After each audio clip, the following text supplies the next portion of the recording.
They laughed at me in court when my salary was read out loud. $52,000 a year. That's what his lawyer announced to the entire court. I know about the money, as if Derek. that How number could you lie defined to me? everything I was worth. This is hardly My the husband's time mother or actually place, Sarah. laughed Put the out phone loud. down. And the woman he had been cheating on me with, she sat in the gallery, hand on her pregnant belly, smiling like she had already won. They thought I was broken, desperate, finished. What none of them knew was that in my lawyer's briefcase sat 10 documents that were about to destroy hear her everything they had projected built income? against me. What none of them knew was that Barely the enough broke to school cover the teacher nanny, they had been let mocking alone for legal months fees. was hiding a secret worth $966 million. She won This not is my because of story, money, but and if you because she stay until never the end, I gave up. promise you, the moment they found out the truth, it was worth every second of pain I went through to get there. My name is Sarah Mitchell, and before everything changed, I truly believed that love was enough. I met Derek at a gallery opening in Austin 7 years ago, on one of those warm October evenings, when the Texas heat finally loosens its grip and the air feels like possibility. I was 27 years old, a high school art teacher who spent her weekends painting abstract landscapes and her weeknights grading student portfolios at the kitchen table of my tiny apartment. He was 30, a regional sales manager with an easy smile, expensive shoes, and the kind of confidence that made everyone in the room pay attention when he spoke. He told me later that he noticed me because I was the only person at the gallery actually looking at the art instead of networking. While everyone else circulated with wine glasses and business cards, making connections that would advance their careers or their social standing, I stood in front of a painting of storm clouds over the hill country and forgot that anyone else existed. I told him I noticed him because he laughed at his own jokes before anyone else could, which either meant he was genuinely funny or genuinely did not care what people thought. It turned out to be neither. Derek cared deeply what people thought. He just hid it better than most. But I would not learn that for years. I would not learn a lot of things until it was almost too late. We dated for a year. We were engaged for 6 months. We have been married for 6 years now. And for most of that time, I convinced myself that we were happy. Not perfect, no marriage is perfect, but happy in the way that matters. Comfortable, steady, real. Looking back, I can see the cracks that were there from the beginning. The way he would change the subject whenever I talked about my students. The way his eyes glazed over when I showed him my paintings.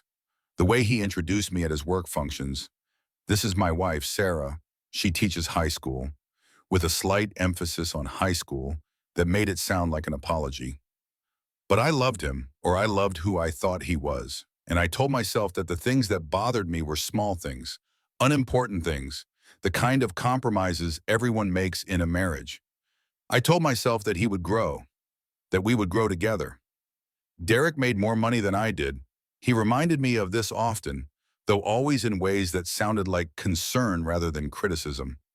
"You work so hard for so little," he would say when I came home exhausted from parent-teacher conferences, my feet aching and my voice hoarse from talking all day. "I just wish you were appreciated more." What he meant was that he wished I made more. What he meant was that my $52,000 salary was embarrassing to explain at his work functions, where the other wives were lawyers and executives and marketing directors, women who did not have to think about grocery budgets or whether they could afford new tires this month.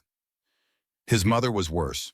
Linda Mitchell was a woman who wore her disappointment like expensive perfume, always present, impossible to ignore, and vaguely nauseating if you spent too much time in close proximity. She had been divorced for 15 years, abandoned by a husband who had traded her in for a younger model, and she had spent every one of those years living through her sons, particularly Derek. I was not the daughter-in-law she had wanted. She made this clear at every opportunity in ways that were just subtle enough to deny if confronted. "Teaching is noble work," she would say at family dinners, her tone implying that noble was a polite word for pathetic. Not everyone is meant for success. Some people are meant to support those who are. "Your mother was a school teacher too, wasn't she?" she asked once, as if this explained everything. As if failure was genetic. But despite all of this, despite the subtle insults and the financial comparisons and the growing distance I felt in my marriage, I loved my job. I loved watching students discover that they could create something meaningful. I loved the moment when a struggling kid finally understood that art was not about talent. It was about honesty, about having the courage to put something true on a canvas and let other people see it. I loved being someone who mattered to people who had no one else. Derek never understood that. To him, worth was measured in numbers on a paycheck. Status was measured in job titles and square footage and the kind of car you drove. We lived in his house, not our house, his house. He had bought it before we met, a four-bedroom colonial in a nice suburb with good schools and neighbors who waved from their driveways. When we got married, I assumed he would add my name to the mortgage. He never did. It's just simpler this way, he explained when I brought it up, for tax purposes. Besides, it's not like it matters. What's mine is yours. I believed him. I believed everything he told me because believing him was easier than confronting the alternative. Believing him meant I did not have to admit that something was fundamentally wrong with my marriage, with my husband, with the life I had built around a man who saw me as an accessory rather than a partner. That is the thing about trusting someone completely. You do not realize you are standing on quicksand until you have already sunk too deep to climb out. The morning everything changed started like any other Tuesday in October. I was 14 weeks pregnant. We had found out 3 days earlier that the baby was a girl. I remember standing at the kitchen counter, making breakfast, scrambled eggs and toast, the same breakfast I made every Tuesday, and feeling something I had not felt in years. Hope. Pure, uncomplicated hope. Maybe this baby would bring us closer. Maybe this baby would soften the edges that had grown sharp between us. Maybe Derek would look at our daughter and remember why he had married me in the first place. I touched my stomach, feeling the slight swell that was just beginning to show, and I let myself imagine a different future. A future where Derek came home early to help with bath time. A future where we sat together on the floor of a nursery painted pale yellow, watching our daughter discover her toes. A future where we were a family, a real family, bound together by love and commitment in this tiny person we had created together. Derek came downstairs at 6:47, already dressed for work in the gray suit I had picked out for him last Christmas. He was handsome. I could still see that, even after 6 years of marriage had worn away the novelty. Tall, with dark hair going slightly silver at the temples, and brown eyes that crinkled at the corners when he smiled. He was not smiling now. He was looking at his phone, thumbing through messages with the kind of focused intensity he used to reserve for me. Early meeting, he said, kissing my forehead without really looking at me. His lips brushed my skin for exactly 1 second. I had started counting, somewhere in the past year. It used to be longer. Don't wait up tonight. Client dinner. His phone buzzed. He smiled at the screen, not at me, at the screen, and something cold settled in my stomach. Another client dinner? I asked, keeping my voice light, casual. The way you keep your voice when you are asking a question you are not sure you want answered. That's the third one this week. Big account, he said, already heading for the door. You know how it is. I'll make it up to you this weekend. We can do that brunch place you like. The one you said was overpriced? But he was already gone. The door closed behind him with a click that seemed louder than it should have been, and I stood in the kitchen of his house, carrying his daughter, wondering when I had started feeling like a guest in my own life. The eggs burned. I did not notice until the smoke alarm went off. On the counter, buried under bills and junk mail and a catalog for baby furniture I had been too afraid to order, was an envelope I had been ignoring for 3 days. The return address said Next Gen Analytics, San Jose, California. My father's company, or what was left of it. Dad had died 3 years ago, a heart attack at 62, sudden and merciless, the kind of death that leaves no time for goodbyes. He had spent his entire life chasing a dream that never quite materialized. Next Gen Analytics was supposed to be his legacy, a data analytics platform that would revolutionize how businesses understood their customers. He had poured everything into it, his savings, his retirement, his marriage. My parents divorced when I was 12, and my mother always blamed the company. When he died, the company was struggling. Not failing exactly, but not succeeding either. Stuck in that limbo where startups go to slowly fade away. He had left me 23% of the company's shares, a gesture of love from a man who had spent his whole life chasing a success that never came. I kept them in a fireproof box in the garage, along with his death certificate. his military discharge papers, and a handwritten note that said, "Keep these safe, sweetheart. You never know." I never knew what exactly.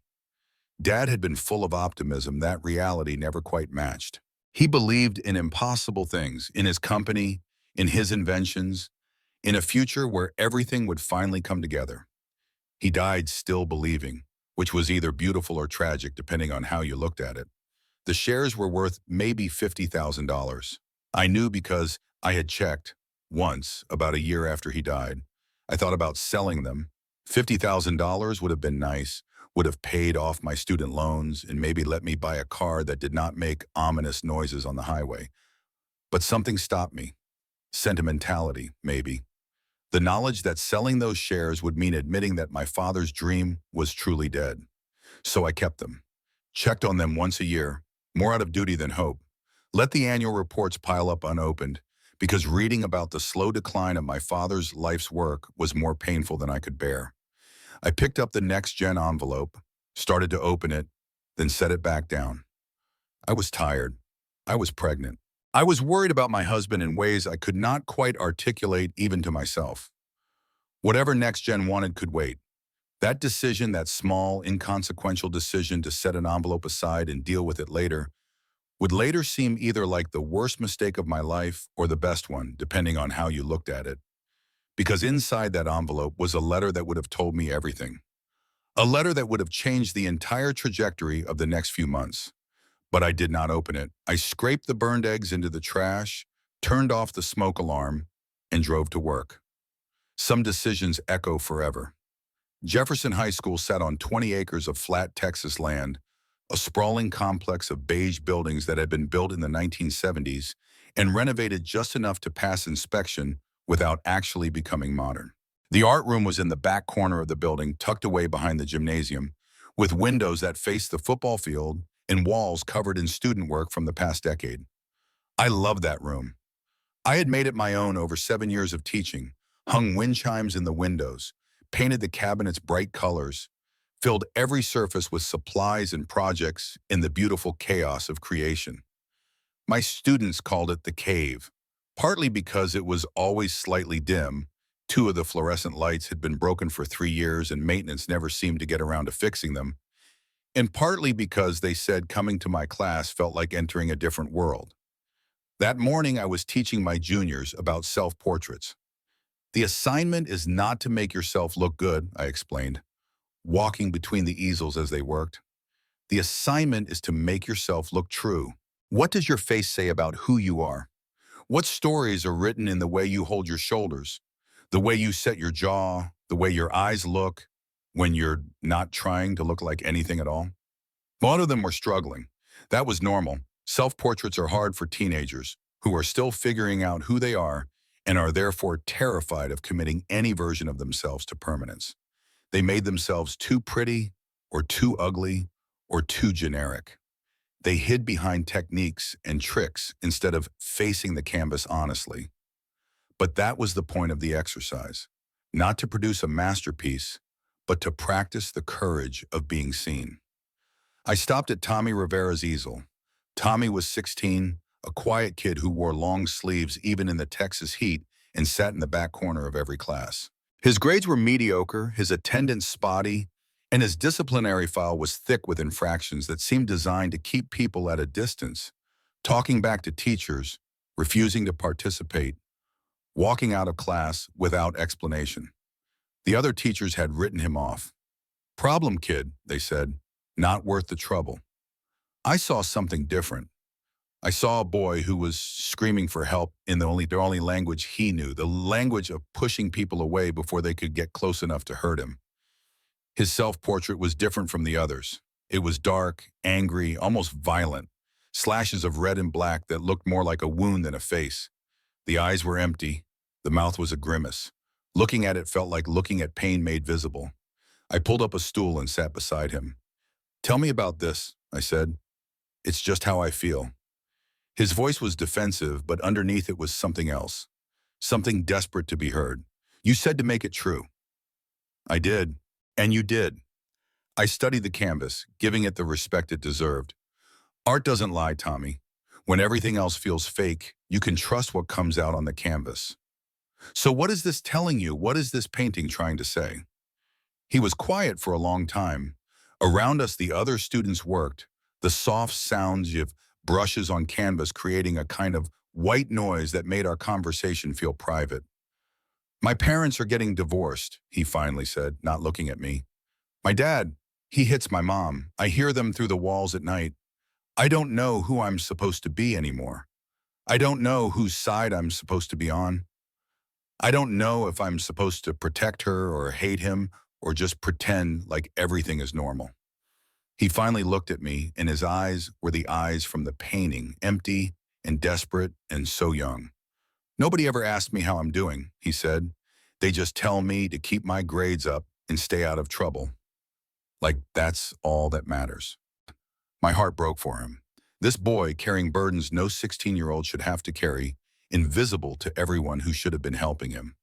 I'm asking, I said, how are you doing, Tommy? He did not answer, but I saw his shoulders relax just slightly. I saw something shift in his face, a crack in the armor, a glimpse of the person underneath. Have you talked to anyone about this, I asked. A counselor maybe, someone who can help? He shook his head. Would you be willing to, if I set it up? Another long pause. Then slowly he nodded. Yeah, he said, I guess. It was not a breakthrough. It was not a miracle. It was just a bone agreeing to accept help he desperately needed. But moments like that, small victories in a life full of battles I did not even know I was fighting, were why I had become a teacher.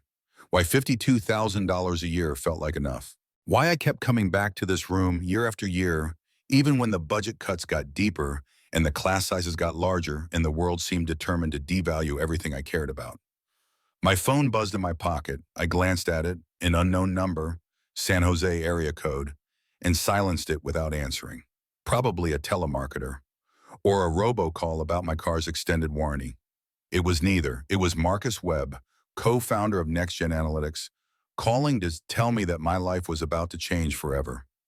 But I did not know that. I turned back to Tommy, and we spent the rest of the period talking about art and pain and the courage it takes to let other people see you clearly. Some calls you missed because you were too busy living. My lunch break was at 11:30, and I usually spent it in the hospital cafeteria with Maya. Maya Santos had been my best friend since our freshman year of college, when we were randomly assigned as roommates in a dorm that smelled like mildew and broken dreams. She had arrived with 3 suitcases, a poster of Frida Kahlo, and a personality that could best be described as aggressively honest. Within a week, she had reorganized our entire room, told me that my boyfriend at the time was a walking red flag with good hair, and declared that we would be best friends forever whether I liked it or not. She was right about all of it.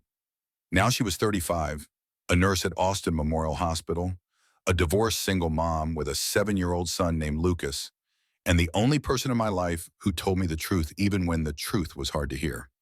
That's the 3rd client dinner this week, she said, stealing a fry from my plate.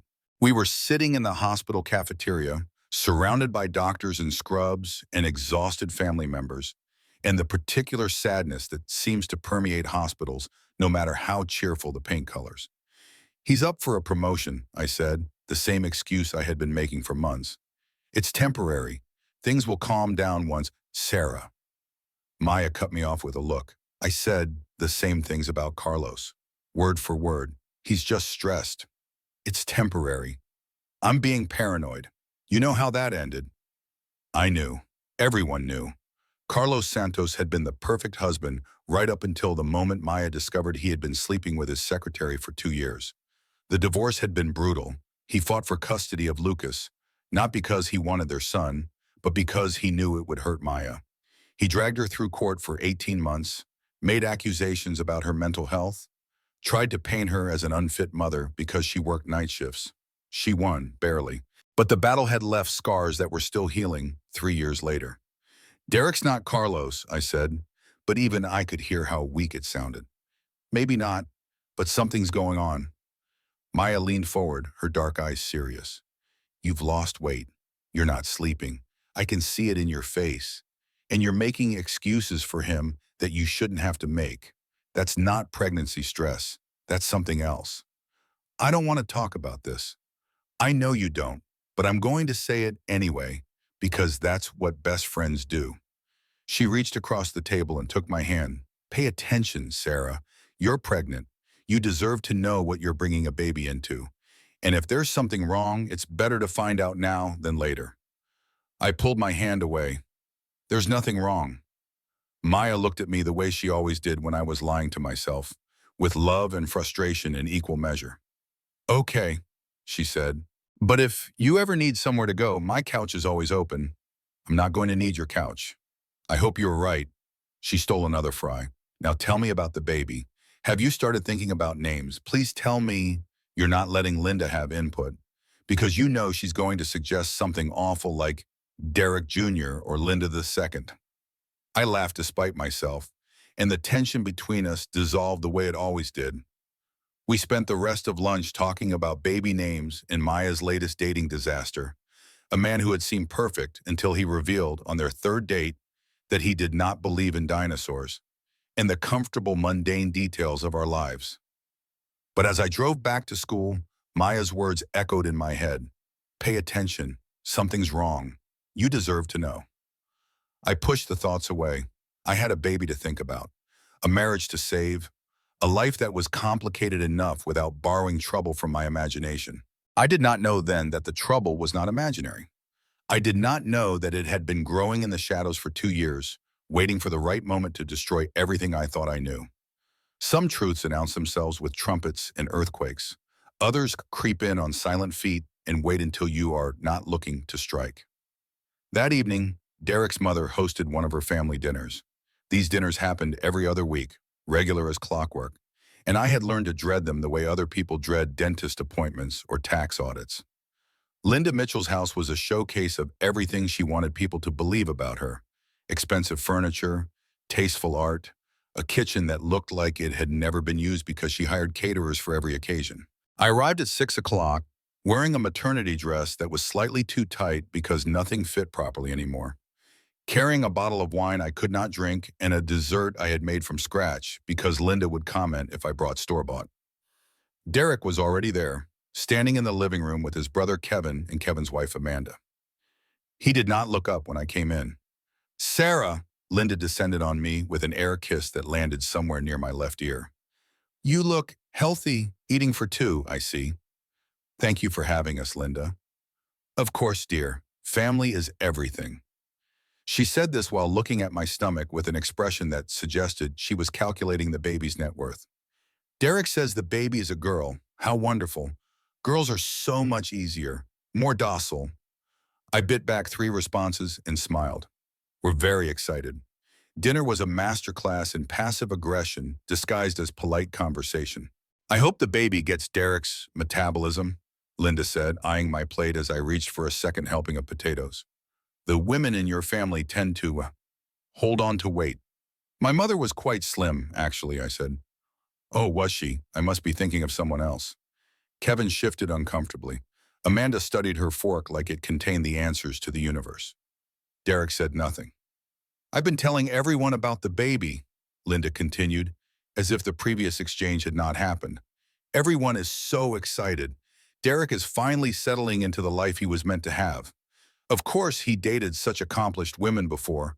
Lawyers, doctors, that lovely girl from the marketing firm.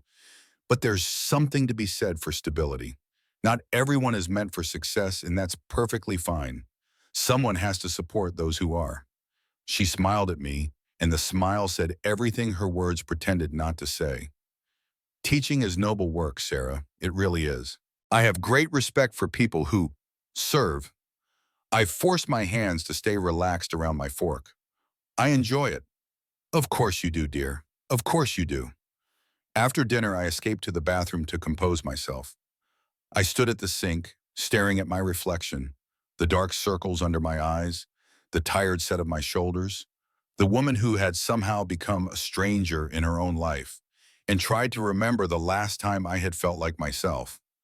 When I returned to the dining room, the conversation had shifted to Derek's work. How's the big account going? Kevin asked. Mom said you've been working late a lot. It's demanding, Derek said, but worth it. The commission alone will be, he caught himself. It'll be significant. That new account manager is helping, isn't she? Linda smiled like a cat with a secret. What's her name? Jessica? She seems very, driven. Something flashed across Derek's face. Something I might have missed if I had not been watching. If Maya's words had not still been echoing in my head. She's fine, Derek said, his voice too casual. Just a coworker. He did not meet my eyes. The conversation moved on, but I could not let go of that moment. The way his jaw tightened, the way his hand went to his phone without picking it up, the way he suddenly seemed very interested in his napkin. Later in the car on the way home, I finally asked the question I had been avoiding. Who is Jessica? Derek's hands tightened on the steering wheel, just for a second. Then he relaxed, and his voice was easy, dismissive. Just someone at work. She handles some of the accounts I work with. Mom makes everything sound more dramatic than it is. You seemed uncomfortable when she brought her up. I'm always uncomfortable at my mother's house. You know how she is. It was a reasonable answer, a normal answer, the kind of answer that should have put my suspicions to rest. But I had seen his face. I had seen the flash of something, fear, guilt, panic, that crossed his features when Jessica's name was mentioned. Pay attention, Maya had said.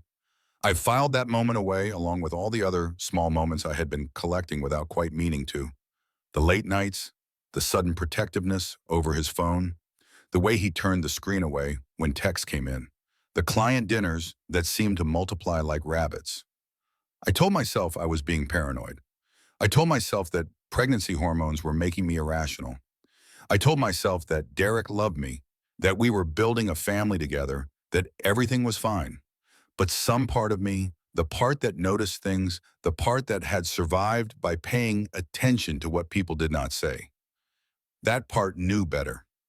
That part was already preparing for what was coming. 3 days later, I found out the truth. It was 11 o'clock at night. Derek was asleep, or pretending to be, his back turned to me in our bed. I had been lying awake for hours, staring at the ceiling, unable to shake the feeling that something was terribly wrong. The envelope from Next Gen Analytics was still on the kitchen counter. I had meant to open it a dozen times and kept finding reasons not to. Tonight, I finally did. The letter inside was different from the usual annual reports and shareholder notices. Dear Ms. Brennan Mitchell, it began, we have been attempting to reach you regarding an urgent matter concerning your shares in Next Gen Analytics. Please contact our offices immediately at the number below. This matter is time-sensitive and requires your signature. Marcus Webb, co-founder. I frowned at the paper. Urgent? Time-sensitive? My $50,000 of stock was urgent. I set the letter aside, meaning to call in the morning. Then I walked back to the bedroom and saw Derek's phone on the nightstand, the screen lighting up with a notification. I should have ignored it. I should have gone to sleep. I should have trusted my husband, the way I had trusted him for 6 years. Instead, I picked up the phone. The notification was from a contact saved as J with a heart emoji. The preview showed the beginning of a message. Can't stop thinking about last night. When can we? My blood turned to ice. I knew the passcode. Derek had never hidden it from me, or so I thought. Maybe he had just gotten careless. Maybe he never imagined I would look. I went to the bathroom, locked the door, opened his messages. 2 years of betrayal unfolded on the screen. Hundreds of texts starting from October of the previous year. Photos that burned themselves into my memory. An apartment listing, 2 bedrooms, downtown Austin, perfect for us for later. And the message that destroyed me, the one from 3 weeks ago, Jay. I'm pregnant, 8 weeks. What do we do? Derek, we'll figure it out. I love you. I'll handle Sarah. I read it 3 times, 4 times, 5. I'll handle Sarah. Like I was a problem to be solved, an obstacle to be removed, not his wife, not the mother of his child, just something inconvenient that stood between him and the life he actually wanted. I was 14 weeks pregnant with his daughter. He had been cheating for 2 years. His mistress was pregnant too. The phone slipped from my hands. I barely made it to the toilet before I was sick. I knelt on the cold tile floor of our bathroom. His bathroom, I now understood, had always been his bathroom, and I threw up until there was nothing left. until I was just heaving, my body trying to expel something that could not be expelled. I'll handle Sarah. All those late nights, all those client dinners, all those times I had told myself I was being paranoid. I was not paranoid, I was the last person to know. I stayed on that bathroom floor for a long time. I don't know how long, time had lost meaning. I watched the shadows shift on the wall as night moved toward morning.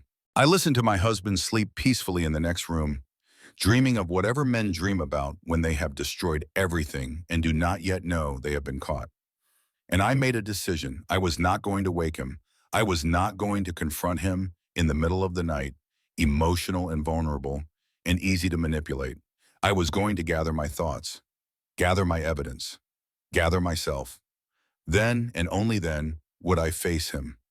I did not sleep that night. I lay in bed beside a man who had been lying to me for 2 years, and I stared at the ceiling, and I began to plan. In the morning, he kissed my forehead before leaving for work.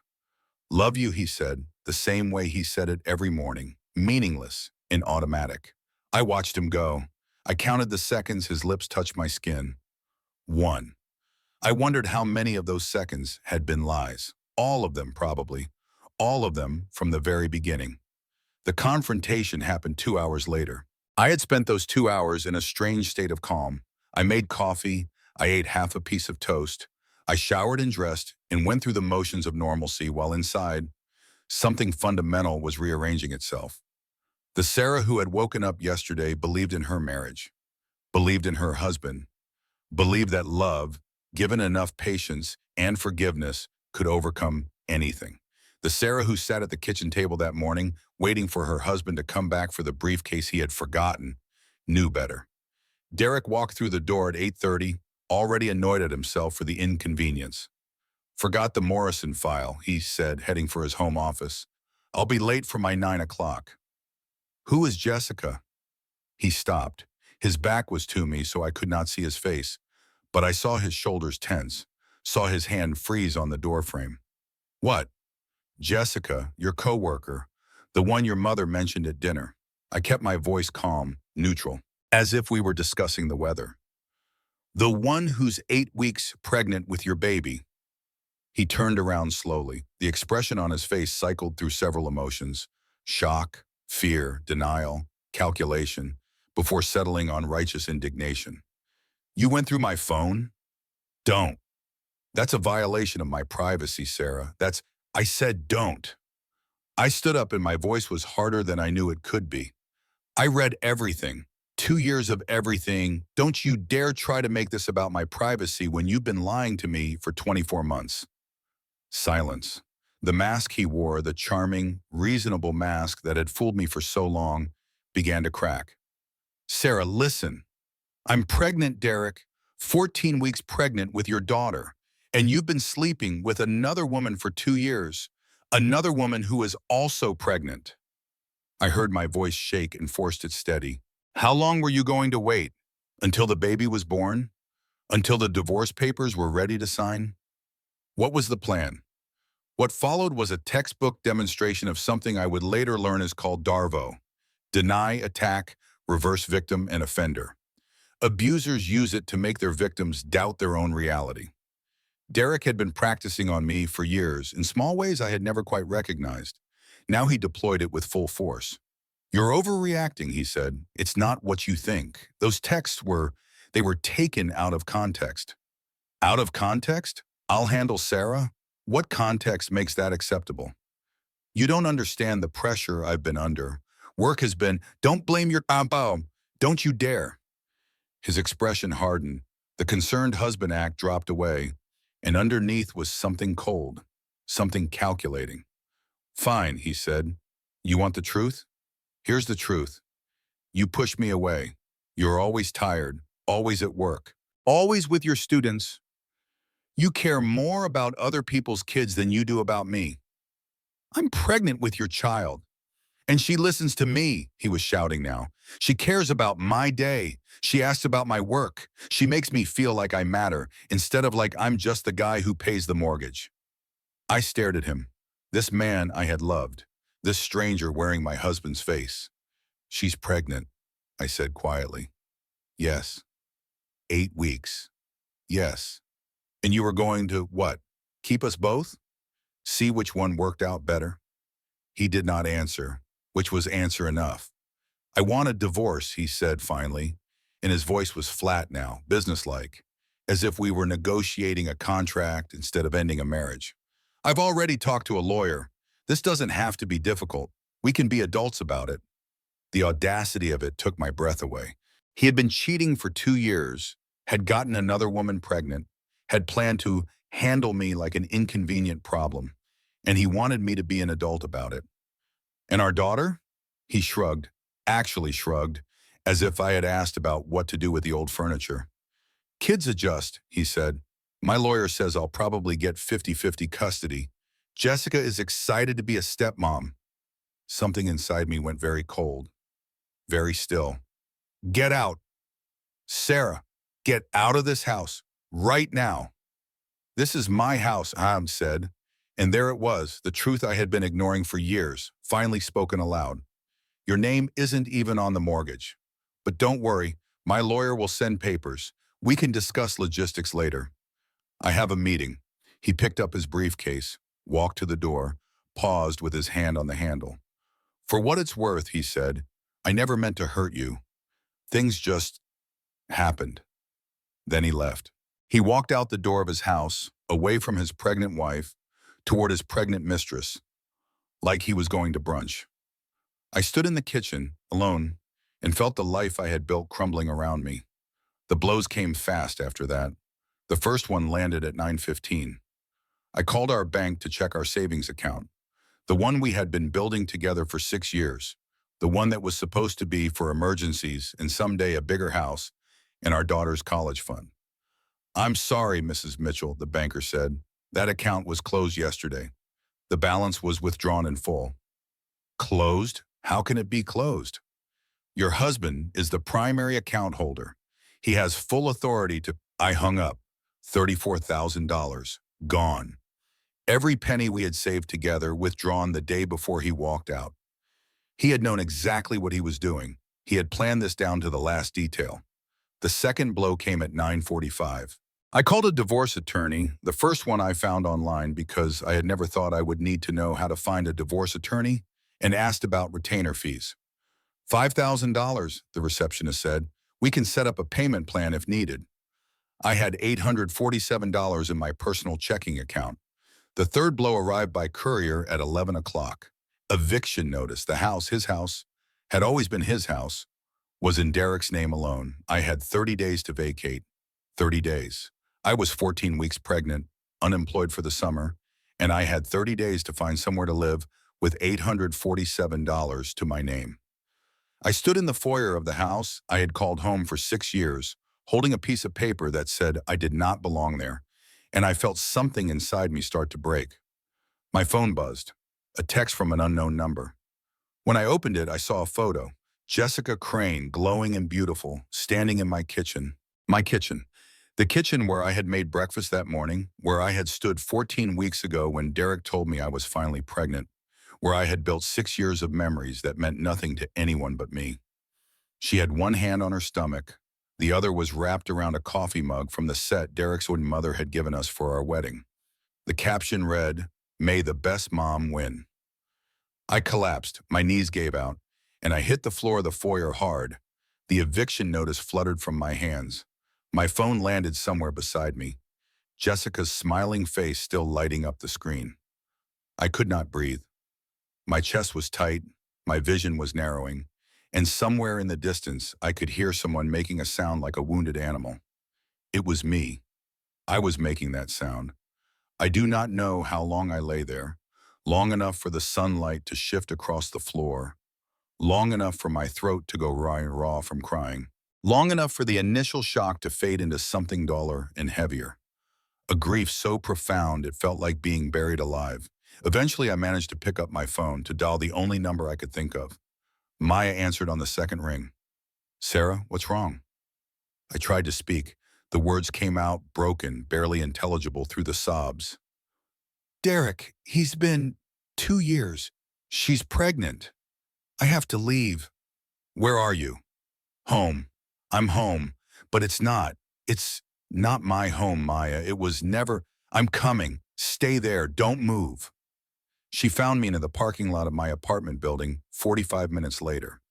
I had somehow driven there, though I had no memory of the drive. I was sitting on the asphalt beside my car, unable to make my legs carry me any further. Maya took one look at me and wrapped me in her arms. Breathe, she said. You have to breathe, Sarah. The baby needs you to breathe. I can't. I can't do this. I can't. Yes, you can. You're going to breathe and you're going to stand up and you're going to come inside and then we're going to figure this out together. My blood pressure was dangerously high. Maya, who was a nurse and knew what to look for, called my OB immediately. They wanted me to come in for monitoring. They were worried about the baby. That was what finally broke through the fog. The baby. My daughter. The tiny person growing inside me who had done nothing wrong and deserved better than a mother who fell apart on parking lot asphalt. I let Maya help me up, let her drive me to the hospital, let the doctors hook me up to monitors that tracked my daughter's heartbeat, strong and steady somehow, despite everything. And in the sterile quiet of that hospital room with machines beeping and Maya holding my hand and my whole world in ruins around me, I made a decision. I was going to survive this. I did not know how. I did not know what survival would look like. But I was not going to let Derek Mitchell and Jessica Crane and everyone who had ever told me I was not good enough. I was not going to let them win. My daughter deserved better. And maybe I did too. I spent a week on Maya's couch. The bleeding scare passed.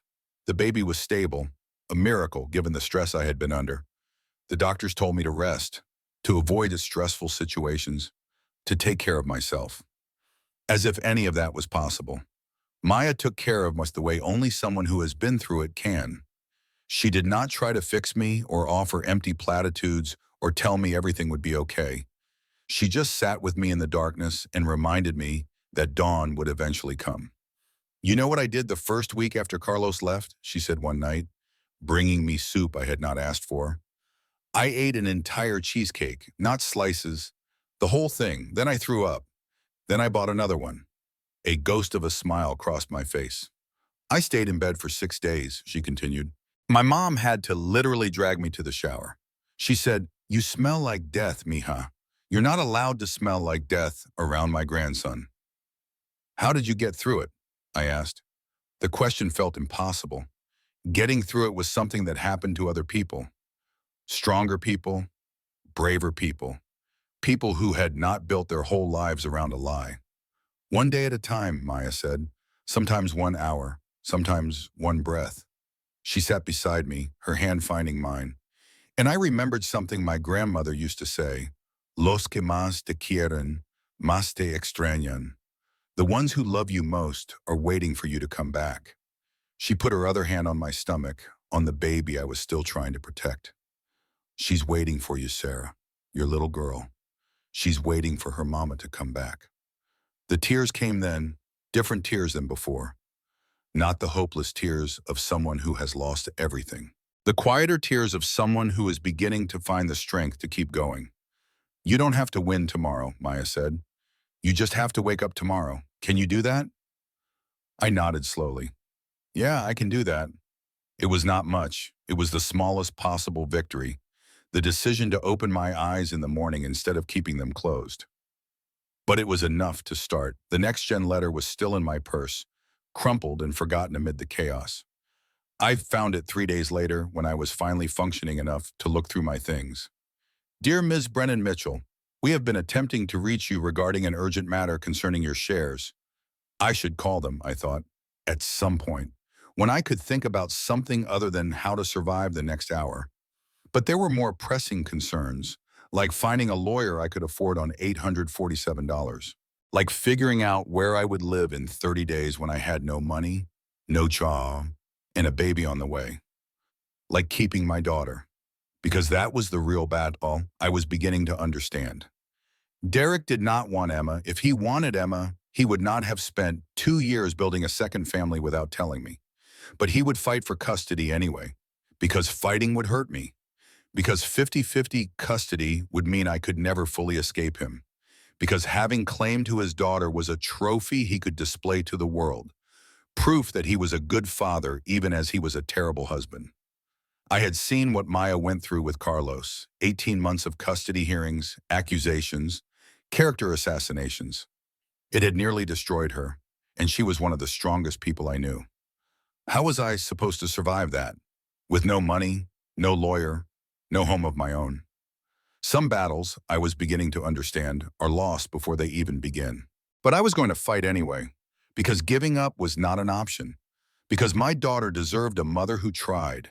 And maybe, just maybe, because somewhere underneath all the grief and the fear and the exhaustion, there was still a spark of the woman I used to be. The woman who noticed things, the woman who paid attention, the woman who had survived this long by being underestimated. They thought I was weak because I was quiet. They thought I was dependent because I was loving. They thought I was finished because I was down.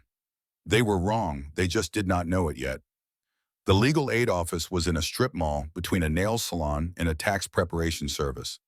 The waiting room smelled like cheap air freshener and desperation, and the plastic chairs were the kind that leave marks on your thighs if you sit too long. I had been sitting for 45 minutes. Around me, other women waited. Women with bruises they tried to hide with makeup. Women clutching folders full of documents and evidence and hope. Women who, like me, had discovered that the life they thought they had was built on sand. I wondered how many of them had been told they were overreacting. How many had been gaslit, dismissed, made to doubt their own perception of reality. How many had believed, until it was almost too late, that love was enough. Sarah Mitchell? I stood gathering my folder, everything I could find, thrown together in the chaos of the past week. Bank statements, the eviction notice, screenshots of Derek's texts, saved before he changed his password and locked me out. Diane Porter was waiting in a cramped office with a desk buried under paperwork in a single window that looked out on the parking lot. She was 48, with gray-streaked hair she did not bother to dye, and eyes that had seen too many stories like mine. "Sit," she said. Not unkindly, but not gently either. This was a woman who had no time for pleasantries. I sat. I told her everything: the affair, the empty bank account, the eviction notice, the text from Jessica. I told her about the pregnancy, about Derek's lawyer, about his mother and her family dinners, and 6 years of subtle insults I had learned to swallow. When I finished, Diane was quiet for a long moment. "I'm going to be honest," she said. "Your husband has advantages: money, property, family support. The courts favor stability, and right now you don't look stable." My heart sank. "So I'm going to lose." I didn't say that. She leaned forward, her eyes sharp. "I've handled cases like this before. Charming men who everyone loves, women who everyone doubts. The truth has a way of coming out." She paused. "I'll take your case, pro bono." I blinked. "Why?" "Because 15 years ago, I was sitting where you're sitting. I lost my kids. I lost my house. I lost everything except my license to practice law." Her voice was flat, matter-of-fact, but I could hear the old pain underneath. "I promised myself I'd make sure other women didn't go through what I went through." She pulled out a legal pad. "Now, let's talk about assets, bank accounts, property, investments. Anything in your name or jointly held?" I shook my head. "There's nothing. Derek handled the finances. He stopped." "What?" "My dad's company." The words came slowly, like I was pulling them from somewhere deep. "Next Gen Analytics. He left me shares when he died. They're probably only worth $50,000, but do you have documentation?" "I have the certificates in a fireproof box at—" I stopped. "At the house, Derek's house. We need to get those." Diane was writing rapidly. "And we need to find out exactly what they're worth. $50,000 could matter in settlement negotiations." There was a letter too, I remembered, from someone at the company. Said it was urgent.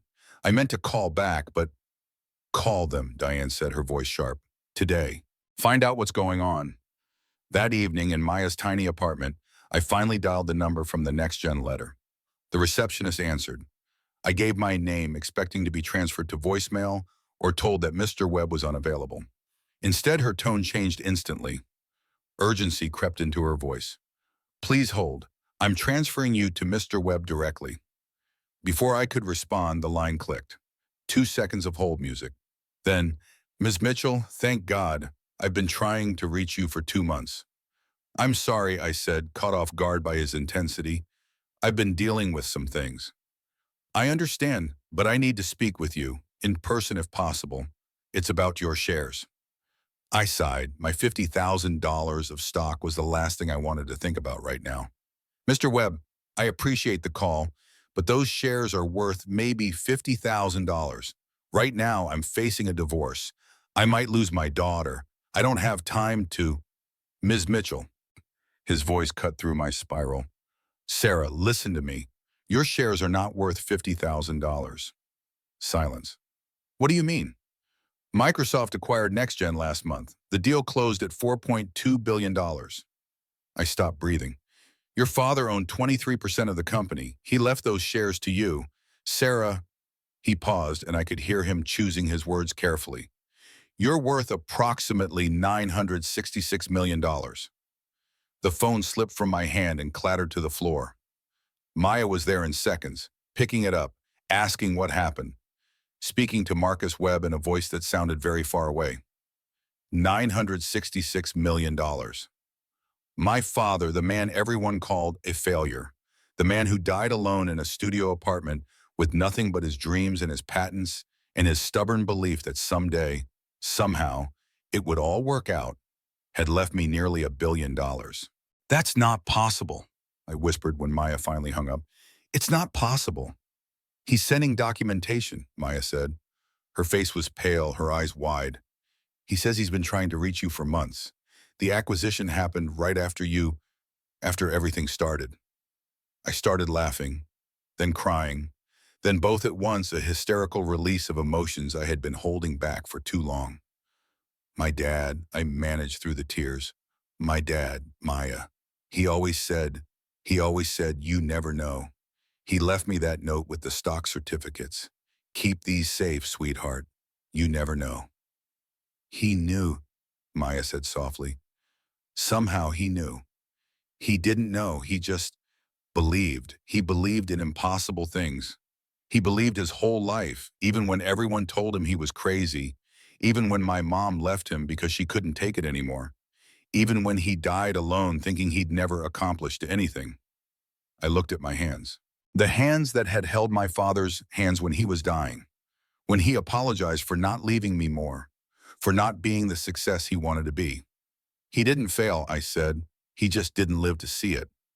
2 hours later, after Marcus Webb had sent documentation and I had verified everything 3 times and Maya had called her cousin who worked in finance to triple check that this was real, I finally accepted the truth. I was worth almost $1 billion, and I had to decide what to do with it. Maya was pacing, practically vibrating with excitement. You need to tell your lawyer, right now. This changes everything. Derek can't touch this. It's your inheritance. You could... No. Maya stopped. What? I was calm now, calmer than I had been in weeks, because suddenly, for the first time since finding those texts on Derek's phone, I could see a path forward, a strategy, a way to win that did not depend on luck or mercy or hoping the system would protect me. Think about it, I said. What happens if Derek finds out? Maya paused. Oh, his lawyer will argue it's marital property. They'll delay the divorce for years trying to get half. They'll fight harder for custody because suddenly Emma is worth $500 million. Every decision they make, every move they make, will be calculated around that money. But it's your inheritance, it's not marital property. That's a legal argument. It takes time, expensive lawyers, appeals. And what about the judge Derek's side is trying to get? Richard Crane's golf buddy? You think he'll be fair when there's $1 billion on the table? Maya went quiet. I thought about my father, about all the times he had told me to play the long game, to be patient, to never show your cards until the game is over. I need to win custody first, I said. I need the divorce finalized with Derek thinking I have nothing. Then, and only then, I reveal what I have. Can you even do that legally? The acquisition closed after our separation date. It's not marital property, it's inheritance I received before the marriage. My lawyer can confirm. I looked at Maya. But the money doesn't exist until I sign the transfer paperwork. Until then, it's just shares in a company, paper in a box. Maya stared at me. Something in her expression shifted, from excitement to something else, respect, maybe, or recognition. Your dad would be proud, she said. My dad would tell me to make sure I have the paperwork. I stood up, suddenly energized, which means I need to get to the house and get that fireproof box before Derek realizes it matters. The retrieval was scheduled for 2 days later with a police escort. I had 30 minutes to collect my belongings from the house I had called home for 6 years. 30 minutes to gather the fragments of a life I had spent 6 years building. 30 minutes with a bored police officer watching and Derek's mother cataloging every item I took. Derek was not there, convenient. He had made sure to be elsewhere, to avoid the uncomfortable reality of watching his pregnant wife collect her things from the home he was kicking her out of. But Linda was there, stationed in the doorway like a guard, her eyes tracking my every movement. I moved through the house systematically. Clothes, only what I needed. Nothing that would remind me of the life I was leaving. Photo albums, the ones with my father, my mother, my childhood. My art supplies, the brushes and paints and canvases that had been gathering dust in the guest room because Derek said the smell gave him headaches. I saved the garage for last. The fireproof box was on a shelf in the corner behind Christmas decorations and camping gear we had never used. I lifted it, tucked it under my arm. Taking your father's junk? Linda's voice dripped with contempt. Can't imagine it's worth anything. He was quite the failure from what I heard. I did not respond.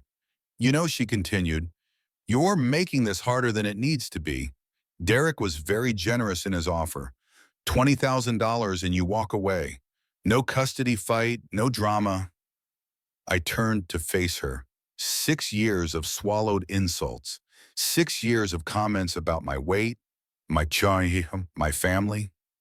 6 years of being made to feel like I was never quite good enough for her son. I don't want his money, Linda. I want my daughter. She snorted. With what? Your teacher's salary? You can't even afford a lawyer. I looked at her for a long moment. This woman who had made my life miserable for 6 years. This woman who thought she knew everything about me. You're right, I said, I probably can't. Then I walked past her, the fireproof box tucked under my arm, and I did not look back. In my car, safely away from the house, I opened the box with trembling hands. The stock certificates were there, thick paper, official seals, my father's name, and mine printed in careful legal script. His handwritten note was there too, yellowed with age but still legible. Keep these safe, sweetheart. You never know. I pressed the note to my chest and let myself cry by. Thank you, Dad, I whispered. Thank you for believing. Thank you for never giving up. Thank you for taking care of me, even now. In the distance, I could see Linda watching from the window of the house. She probably thought I was crying because I was weak, because I was broken. She had no idea. The next 2 weeks were a blur of legal filings, court dates, and endless paperwork. Diane worked miracles with nothing. She filed motions to freeze marital assets, to compel Derek to disclose his hidden accounts, to establish temporary custody arrangements. She documented everything. The text from Jessica, the emptied bank account, the eviction notice delivered while I was pregnant. But Derek's side fought back harder. His lawyer was expensive, polished, and utterly without conscience. He painted a picture of me that bore no resemblance to reality, a picture of a woman who was unstable, vindictive, dangerous. He brought up my therapy appointments as evidence of mental instability. He implied that I was jealous of Jessica, obsessed with her, unable to let go of a marriage that had been failing for years. The mediation session was 2 weeks after I collected my things from the house. Derek arrived with his lawyer, and in a move designed to maximize my pain, Jessica. She sat in the hallway, visible through the glass walls of the conference room, her hand on her pregnant belly, watching me with a small smile on her face.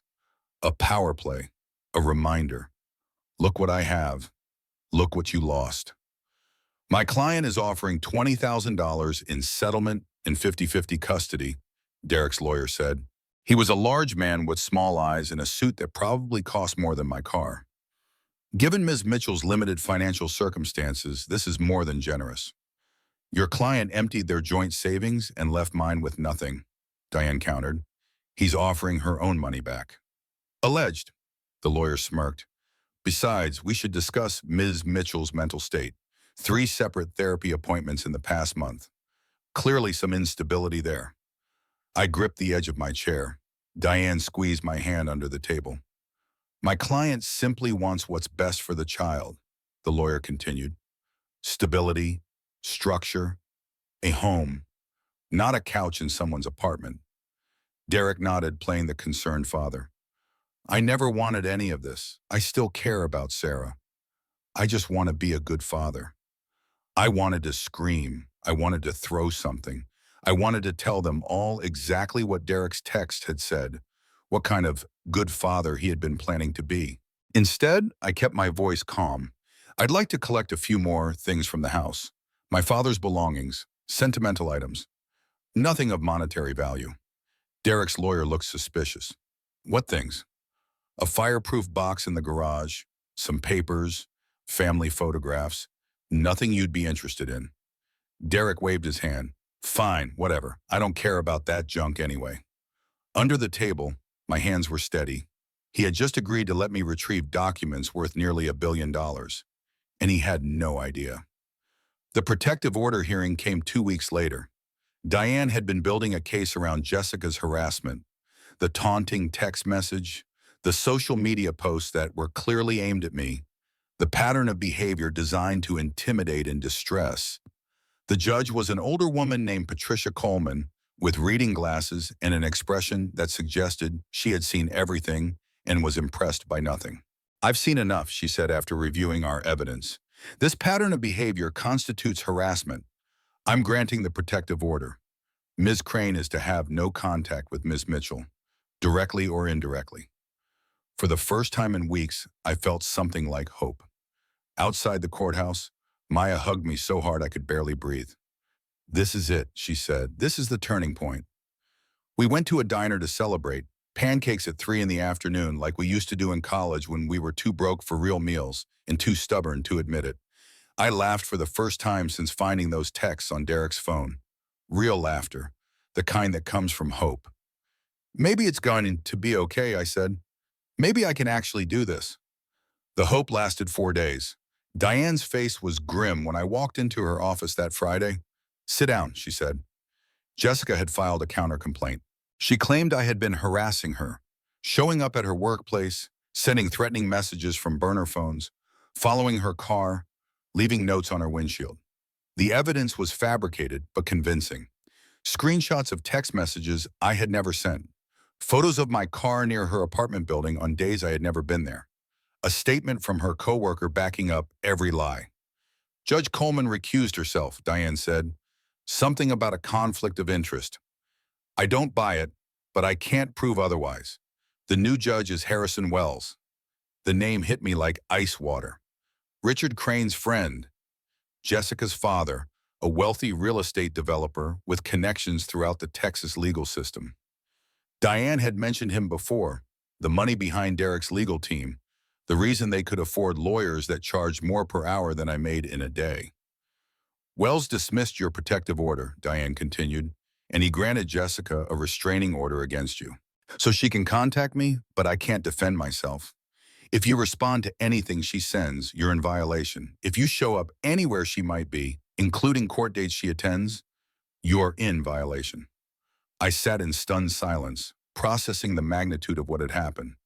There's more, Diane said, her voice gentle in a way that made me brace for impact. Your harassment complaint is now part of your record. Derek's lawyer will use it to argue you're unstable, vindictive, a danger to your daughter. Everything I had hoped for was gone. Worse than gone, turned into a weapon against me. So everything just got worse, I said. Diane nodded slowly. Yes, it did. That night I lay on Maya's couch and stared at the ceiling. The weight of it all pressed down on me. The rigged system, the money I could not touch without revealing my strategy, the husband who had become an enemy, the woman who had stolen my life, and was now systematically destroying what remained of it. Then I felt it, a flutter in my stomach, then stronger, a kick. My hand flew to my belly. Maya, Maya! She rushed in from the kitchen, panic on her face. What's wrong? Is it? She kicked. Tears were streaming down my face, but I was smiling. She kicked. Maya's expression transformed. She knelt beside the couch, put her hand next to mine. We waited. The baby kicked again. Oh my God, Maya whispered. We stayed there for a long moment, feeling my daughter assert her existence, her demand to be recognized, her refusal to give up, even when the world seemed determined to crush her before she was born. I'm not quitting, baby girl, I said, my hand pressed against where I could feel her moving. Whatever happens, Mama's not quitting. The first custody hearing was 3 weeks later. I was 22 weeks pregnant now, visibly showing. I had prepared for days, rehearsed my answers with Diane, gathered every document I could find, dressed in my most professional maternity clothes. Derek's team was better prepared. His lawyer painted a picture with surgical precision, a woman with no permanent residence, a documented harassment complaint, mental health concerns evidenced by multiple therapy appointments, an unstable environment unsuitable for a child. My client has a stable home, a stable income, a support system, the lawyer concluded. We're asking the court to prioritize the child's welfare over emotions. Derek nodded earnestly throughout. The concerned father, the reasonable man, the victim of an unstable wife who simply could not accept that their marriage was over. The judge was an overworked man with a packed docket. He barely looked at me when he delivered the ruling. I'm granting temporary primary custody to Mr. Mitchell. Ms. Mitchell will have supervised visitation once the child is born. We'll revisit this in 3 months. My daughter was not even born yet, and they had already taken her from me. I made it to the courthouse bathroom before I broke. I locked myself in a stall and slid down the wall until I was sitting on the cold tile floor. The sobs came from somewhere deeper than grief, a place I did not know existed until that moment. They took her, I whispered to no one. She's not even born, and they already took her. I called Maya. I could barely speak through the crying. Where are you? Bathroom, courthouse. I'm coming. Don't move. I sat on that cold tile floor, rock bottom, feeling like there was nothing left to fight for. For one terrible moment, I considered giving up, just letting Derek win, walking away from everything. Maybe Emma would be better off without a mother who could not protect her. Maybe they were right about me. Maybe I really was unstable, unfit, broken. Then my daughter kicked, hard, insistent, demanding attention, demanding that I keep going. I put my hand on my belly and felt her move. This tiny person who had not asked to be born into this mess, who deserved better than a mother who surrendered. I know, I said, through my tears. I know, baby. I'm sorry. I'm not quitting. I promise. I'm not quitting. Let me pause here for a moment to speak directly to you, whoever is listening to this story. Maybe you are in your own bathroom floor moment. Maybe you are facing something that seems insurmountable. A divorce, a diagnosis, a betrayal, a loss. Maybe you are wondering how anyone survives the things that life throws at us, and whether you have what it takes to survive your own. I want you to know something. I am not special. I am not stronger than you, or braver, or more resilient.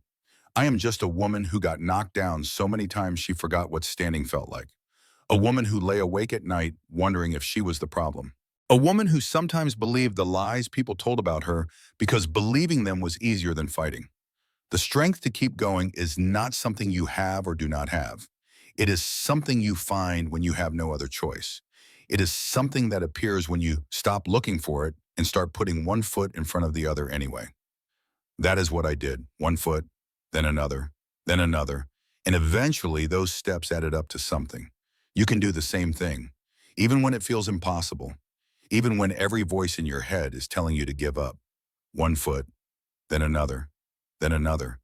That is how we survive. The rebuild began with small things. I found an apartment, 800 square feet in a neighborhood that generously could be called transitional. The walls were thin, The landlord was suspicious. The nearest grocery store had bars on the windows. But my name was on the lease. For the first time in 6 years, I had something that was mine. I took a second job at an art supply store, ignoring my doctor's warnings about stress and overwork. I needed to show the court that I had income. I needed to prove I could provide. I called Marcus Webb and explained my strategy. I need the money to stay hidden for now, I told him. I know it doesn't make sense from a business perspective, but I need to win this custody battle on my own terms. Then I'll sign the paperwork. Ms. Mitchell, you're wealthy. You could end all of this immediately. If I reveal the money before the divorce is final, my husband's lawyers will spend years arguing it's marital property. They'll fight harder for custody because suddenly my daughter is worth $500 million. I paused.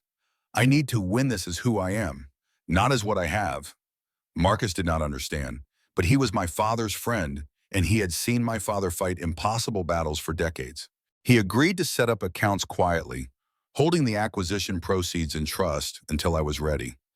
Every night after both jobs, I painted. I started documenting my journey in art journals, my feelings, my fears, my hopes for my daughter. Not because anyone told me to, because art had always been the way I processed things too big for words. I painted my rage in red slashes across canvas. I painted my grief in watercolor tears. I painted Emma not as she was, a heartbeat on a monitor, but as I imagined her, growing, laughing, free. The journals grew thicker week by week, a visual record of a woman not falling apart, but putting herself back together. I attended every therapy session, reframing them in my mind from evidence of instability to commitment to mental health. My therapist helped me understand what I was experiencing: the gaslighting, the manipulation, the systematic dismantling of my confidence that Derek had been practicing for years. "You're not crazy," she said. "You're not unstable. You're a woman who was manipulated by someone who was supposed to love you, and you're doing the work to heal." Slowly, painfully, I started to believe her. There were small victories along the way. A coworker from school wrote a letter for my custody case. "Sarah is the most stable, professional person I know. She has touched countless students' lives in her 7 years at Jefferson High." Tommy Rivera wrote one too. "Ms. Mitchell saved my life. I was going to hurt myself, and she noticed. She got me help when no one else even saw me. If that's unstable, we need more unstable people in the world."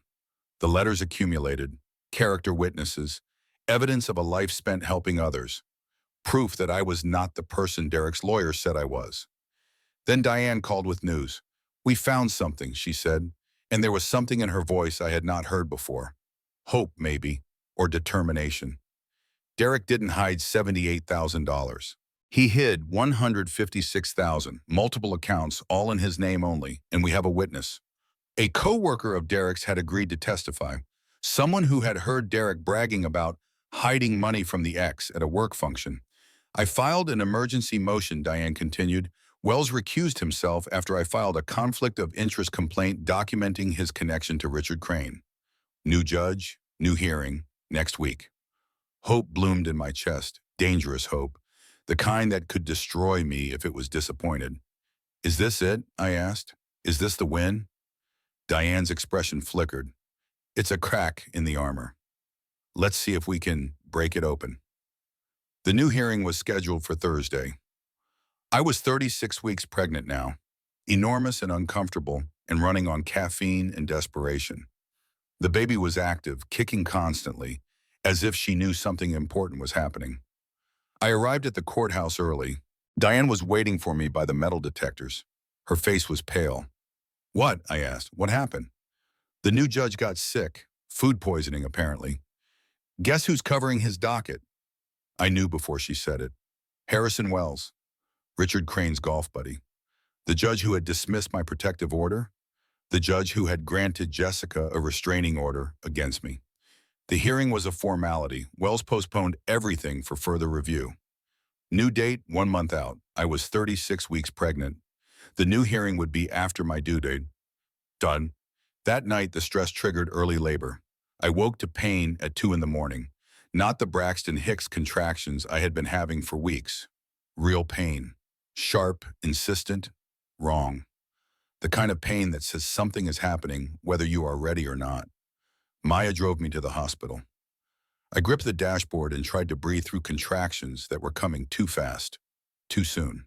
It's too early, I kept saying. It's too early. She's not ready. She's a fighter, Maya said. Like her mother, she'll be ready. 12 hours later, Emma was born. 4 pounds, 2 ounces. She fit in my 2 hands, so small she looked like she might break. She had Derek's nose in my eyes and the fiercest little cry I had ever heard. A cry that said, I am here, I am real, and I will not be ignored. I held her for 30 seconds before they took her to the NICU. 30 seconds of her tiny face, her tiny fingers wrapping around mine. 30 seconds that I will carry with me for the rest of my life. She's stable, the nurse said. She's a fighter. Maya was there, in scrubs she had talked her way into. She held my hand while I cried. She's beautiful, Maya said. She's perfect. Then the financial blow landed. A hospital administrator appeared at my bedside, clipboard in hand, apology in her voice. Ms. Mitchell, I need to discuss your insurance situation. I blinked, still foggy from the delivery. I have coverage through my husband. Your policy was canceled 3 months ago. Non-payment of premiums. The words took a moment to process, then they hit. All at once, a blow I should have seen coming. Derek had canceled my insurance when he filed for divorce. Probably claimed it was an oversight. Probably knew exactly what he was doing, because Derek always knew exactly what he was doing. NICU care cost $8,000 to $10,000 a day. Emma would need at least 2 weeks. Estimated bill, $340,000. I stared at the ceiling. My $1 billion was sitting in an account I could not touch without revealing everything. My daughter was in a plastic box fighting to breathe, and I had just become more than $300,000 in debt. We have financial counselors who can discuss payment plans, the administrator said. I nodded. I could not trust myself to speak. The second blow came the next morning. My phone rang, my landlord. Ms. Mitchell, I'm sorry, but your apartment was broken into last night. What? Police are there now. It looks pretty bad. I could not leave. I had just given birth, and Emma was still in the NICU. Maya went to check. She called back an hour later. They trashed it, she said, everything thrown around. But Sarah, the fireproof box, it's gone. Derek, it had to be Derek, or Linda. They had realized finally that my father's documents might matter. Did they take anything else? Your laptop, some jewelry, made it look like a regular burglary. But we both know what they were really after. I hung up, stared at the ceiling, thought about my father's note, sitting somewhere in Derek's house now, its meaning completely lost on the people who had stolen it. Then slowly a smile crossed my face. Maya arrived at the hospital an hour later, panicked. Sarah, those certificates, your $1 billion, are digital. She stopped mid-sentence. Paper certificates are ceremonial, I've explained. The shares are registered digitally with the company. Marcus has all the documentation. Derek stole a box full of paper. I started laughing, the absurdity of it all. Derek and his mother thinking they had won. Derek holding worthless paper while I lay in a hospital bed, bleeding and broken, and still somehow ahead of them. So they broke the law for nothing, Maya said, a grin spreading across her face. For nothing. And now I have proof they did it. The security footage from my apartment building. The police report. Evidence of breaking and entering that would look very bad in front of a judge. Daddy just handed me the final nail in his coffin, baby girl, I said toward the NICU. But the blows were not finished. The third hit came the next morning. I was trying to sleep, something that seemed impossible in a hospital, between the beeping machines and the constant interruptions, and the terror of having a baby in the NICU, when a woman in a business suit appeared at my door. Ms. Mitchell, I'm Karen Holbrook with Child Protective Services. I'm here regarding a report about your baby. My blood went cold. What report? We received a complaint that you're mentally unstable and unable to care for a newborn. Standard procedure requires us to investigate before the baby can be released into your care. Who filed this complaint? It's anonymous, I can't tell you that.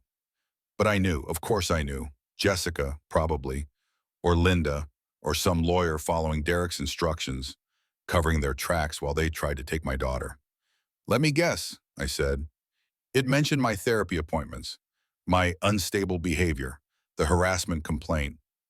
Karen's expression confirmed it. I could have raged. I could have screamed about the injustice, the cruelty, the weaponization of systems that were supposed to protect children against a mother who had done nothing wrong. Instead, I took a breath, found the calm center I had been cultivating for months. What do you need from me? Karen blinked, surprised by my composure. We'll need to do a home inspection once you're discharged. Interview references. Review your mental health records. She paused. I'll be honest, Ms. Mitchell, the timing is concerning. You just gave birth prematurely. You're in a custody dispute. The allegations are serious. The allegations are fabricated, and I can prove it. I asked Maya to bring my art journals from the apartment, the ones I had been filling for months with my thoughts, my feelings, my hopes for my daughter. Months of processing, growing, healing, documented in paint and words. You want to know if I'm stable? I said to Karen Holbrook. Read these, every page, then tell me what you think. That night, I sat alone in the hospital chapel. It was 2 in the morning. Emma was stable, but still in the NICU, hooked up to monitors and tubes that seemed impossibly large against her tiny body. CPS was investigating me. I owed $340,000. Derek's team had stolen my father's box. A corrupt judge controlled my case. I sat in the dim light of the chapel, staring at the cross on the wall, trying to feel something other than empty. My father used to say that God does not give you more than you can handle. I used to believe him. But sitting in that chapel wearing a hospital gown, leaking milk for a baby I could not hold, I did not feel capable of handling anything. I felt like I was disappearing. Piece by piece, they had taken everything. My home, my money, my reputation, my father's last gift to me, my ability to care for my own daughter. And the worst part, the absolute worst part, was that I was starting to believe them. Maybe I was unstable. Maybe I was unfit. Maybe Emma would be better off without me, raised by a father who had never wanted her and a stepmother who had stolen her mother's life. Maybe I was not fighting for my daughter. Maybe I was just too stubborn to admit I had lost. That was rock bottom. Not the money, not the custody ruling, not the hospital bill, or the CPS investigation or the break-in. Rock bottom was the moment I almost believed I deserved to lose. I sat with that feeling for a long time, letting it wash over me, letting it be true, even though I knew somewhere deep down that it was a lie. Then my phone buzzed, a text from Maya. CPS caseworker just called. She finished reading your journals. She wants to talk tomorrow. She said she's never seen anything like them. She sounded impressed. I stared at the message. Not a victory, not yet, but a crack of light in the darkness. Karen Holbrook came to see me the next morning. She sat in the chair beside my hospital bed, my art journals spread across her lap. She looked at me with an expression I could not quite read. I've been doing this job for 15 years, she said. I've investigated hundreds of cases, seen a lot of documentation. She paused. I've never seen anything like this. I did not know what to say. These journals show a woman processing trauma in a healthy, constructive way, she continued. They show insight, growth, self-awareness. They show a mother who has fought for her daughter through impossible circumstances. She set the journals on my bedside table. Ms. Mitchell, I don't know what your ex-husband and his family are trying to accomplish, but I know what I've seen, and what I've seen is not a woman who is a danger to her child. The tears came before I could stop them. I'm going to recommend closing this investigation, Karen said. My report will note that the allegations were unfounded and that you demonstrate exceptional fitness as a mother. Thank you, I whispered. Don't thank me. You earned this. She stood to leave, then paused at the door. Your journals. The one of the woman emerging from shadow into light. That's beautiful work. You should be proud. After she left, I sat in my hospital bed and cried. Not from sadness this time, from something else.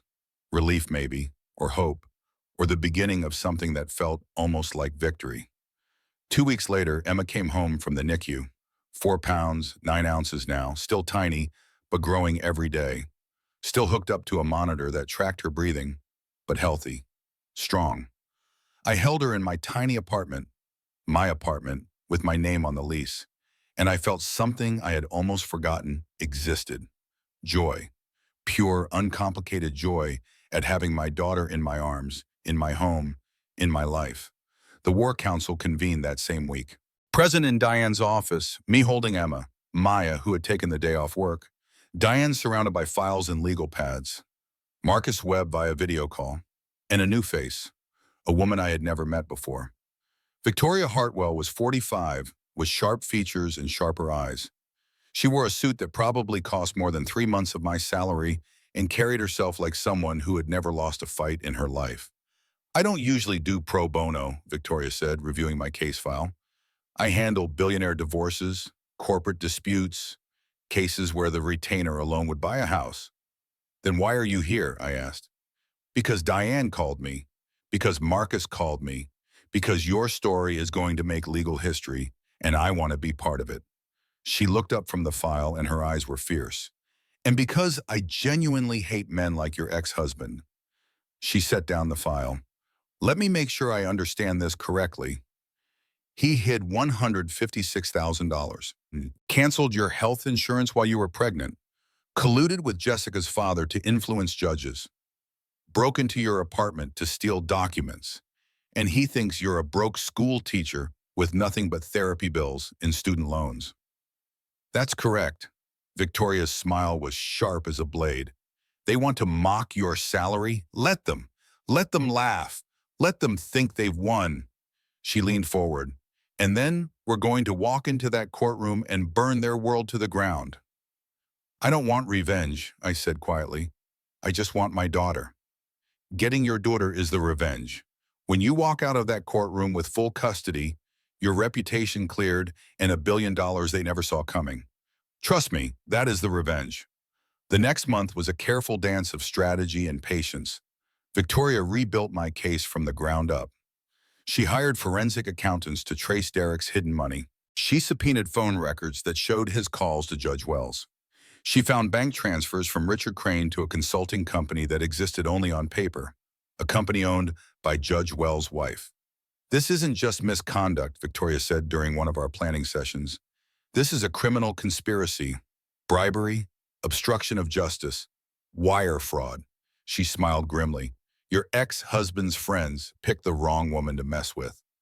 But we agreed not to reveal any of it until the final hearing. The element of surprise was our greatest weapon. Derek and his team had no idea what was coming. They thought they had won. They thought I was broken.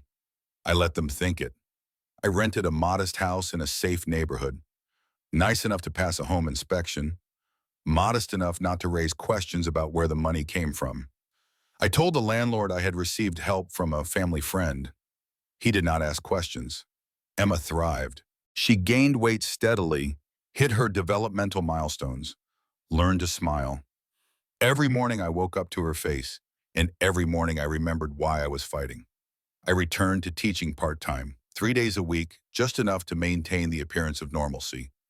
My students welcomed me back with cards and flowers and awkward teenage hugs. Tommy had graduated while I was gone. He was enrolled at UT Austin now, studying art education. A full scholarship from an anonymous donor had made it possible.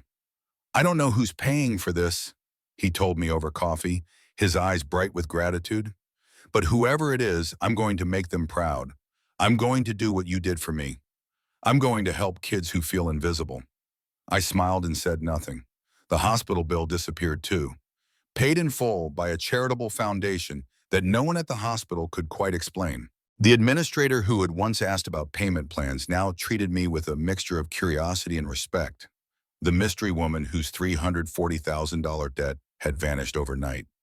I told no one about the money, not my coworkers, not my students, not even the woman at the grocery store who commented on how nice it must be to afford organic baby food on a teacher's salary. Meanwhile, Derek's side celebrated. They thought they had won. Derek and Jessica were engaged now, the wedding planned for next month. Linda had already ordered matching grandmother-granddaughter outfits for photos she assumed she would be taking. Richard Crane had stopped showing up to hearings. Why bother when the outcome seemed certain? Derek's lawyer sent a final settlement offer. $15,000, supervised visitation only, take it or leave it. Victoria sent back one word, no. When Derek heard, he laughed. She's delusional, he told Jessica. According to the coworker who was still feeding us information, she's going to lose everything. He had no idea how right he was, just not in the way he expected. The final hearing was scheduled for a Tuesday in March. Victoria spent the weekend before in final preparations. She organized exhibits, rehearsed arguments, anticipated every possible objection. She was a general preparing for battle, and I was her most important asset. The night before the hearing, I sat in Emma's nursery and watched her sleep. 5 months old now, round cheeks, wispy hair, the most perfect human I had ever created. She had no idea that tomorrow would determine the course of her entire life. She just slept, peaceful and trusting, believing that her mother would keep her safe. I'm going to fight for you, I whispered. I'm going to fight so hard. And when you're old enough to understand, I'm going to tell you about your grandfather, how he never gave up, how he believed in impossible things, how he took care of us even after he was gone. Emma stirred, made a small sound, settled back into sleep. I love you, baby girl, more than any amount of money could ever measure. There is a moment in everyone's life when they face a choice between who they were and who they could become. A moment when all the pain and struggle and growth comes down to a single decision. For me, that moment was getting dressed the next morning. I could have worn designer clothes. I could have arrived in a limousine. I could have announced my wealth the moment I walked into the courtroom and watched their faces crumble. Instead, I wore the same modest dress I had worn to every court appearance. I drove my same used car. I carried Emma in the same carrier I had bought secondhand when I could not afford anything better. Because this was not about showing them what I had become. This was about showing the court who I had always been. The courtroom was full. On Derek's side, Derek himself, in his best suit, radiating the confidence of a man who had already won.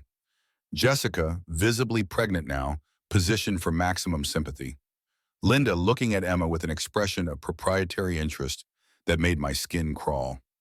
Richard Crane in the gallery, projecting the quiet power of a man accustomed to buying his way through obstacles. Derek's lawyer was relaxed, almost bored. This was a formality to him. The outcome was predetermined. My side, me, holding Emma. Maya in the gallery, hands clenched so tight her knuckles were white. Diane at the counsel table. And beside her, Victoria Hartwell, calm and collected, the eye of the storm. Derek's lawyer noticed Victoria, his brow furrowed. That's Victoria Hartwell, he muttered to Derek. She handles Billionaire divorces. Derek shrugged. Sarah probably found her online. She's delusional. Can't afford her retainer, let alone her hourly rate. The judge entered. Not Harrison Wells. He had recused himself after Victoria filed a formal complaint with the state bar. This was Judge Margaret Thornton, 60 years old, with a reputation for being thorough, fair, and utterly impossible to influence. We're here to determine final custody arrangements for Emma Mitchell, Judge Thornton said. Let's begin. Derek's lawyer delivered his closing argument with theatrical confidence. Your Honor, this case is straightforward. Mr. Mitchell offers stability, a home, income, family support. He pulled out my financial disclosure. Ms. Mitchell's salary as a public school teacher, $52,000 per year. Her savings, approximately $1,200. Her debt, including recent medical bills, exceeds $340,000. He let the number hang in the air. We're not trying to be cruel. Facts are facts, Linda laughed. Out loud, the kind of laugh that said, I always knew she was nothing. Jessica smiled and squeezed Derek's hand. Derek's lawyer continued. Ms. Mitchell lives in a rental in a challenging neighborhood. She works 2 jobs and still can't make ends meet. Her own mental health records show multiple therapy sessions. A CPS investigation was recently conducted regarding her fitness as a mother. He turned to look at me directly.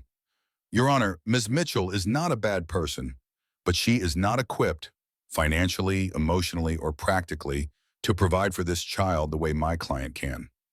He paused, savoring the moment. She's a school teacher, a noble profession, certainly, but nobility doesn't pay for diapers. Richard Crane chuckled from the gallery. We're asking the court to recognize reality, the lawyer concluded. Grant primary custody to Mr. Mitchell.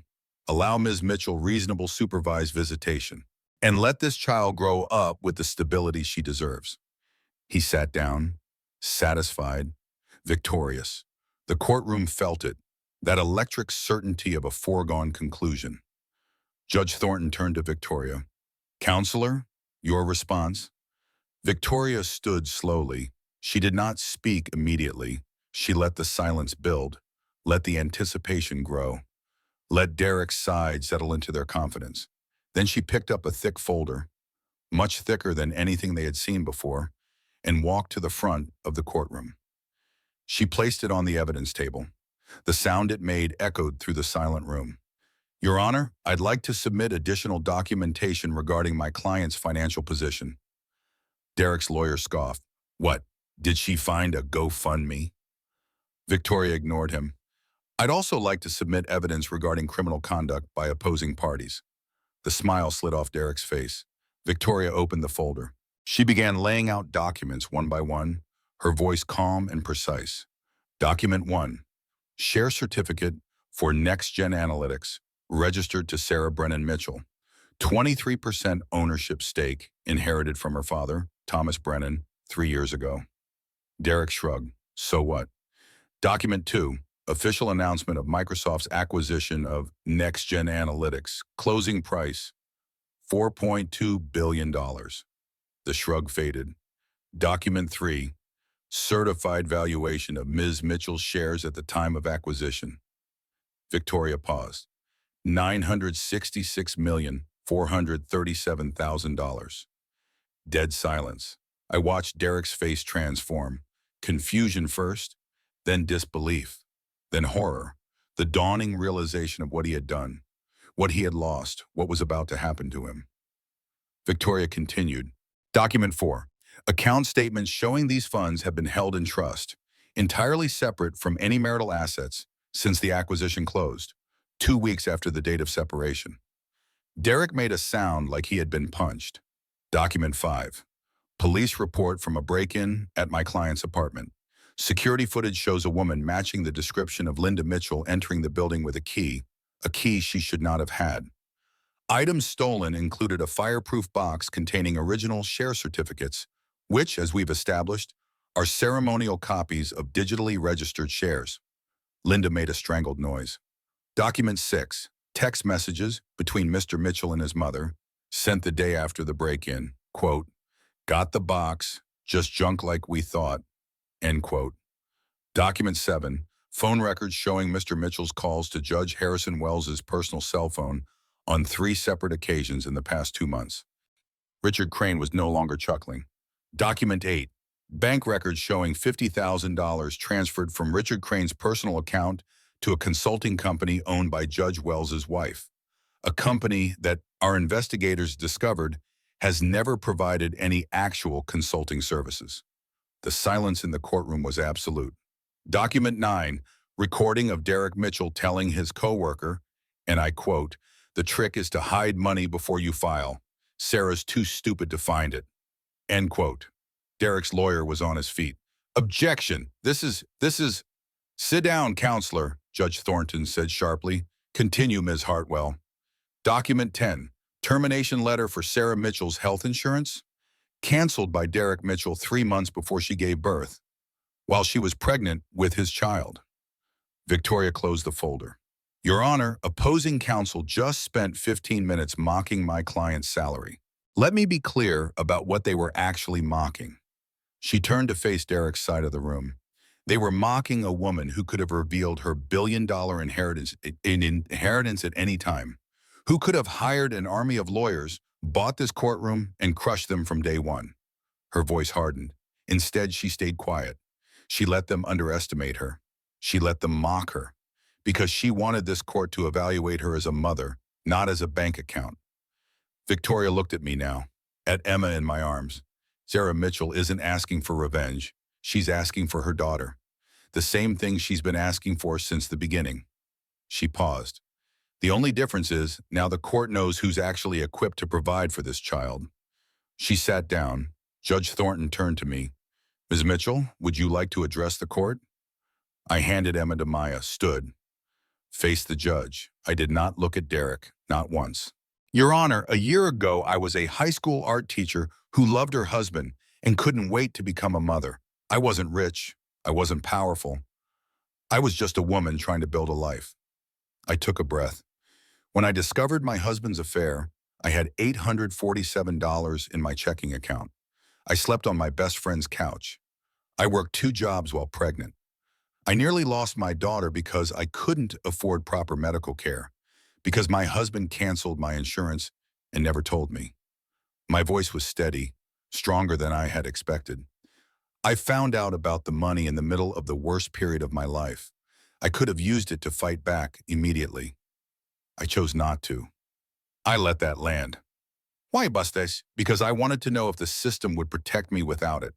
I wanted to know if a woman with nothing but the truth could get justice. I wanted to believe that my daughter could grow up in a world where that was possible. Now I looked at Derek, just for a moment.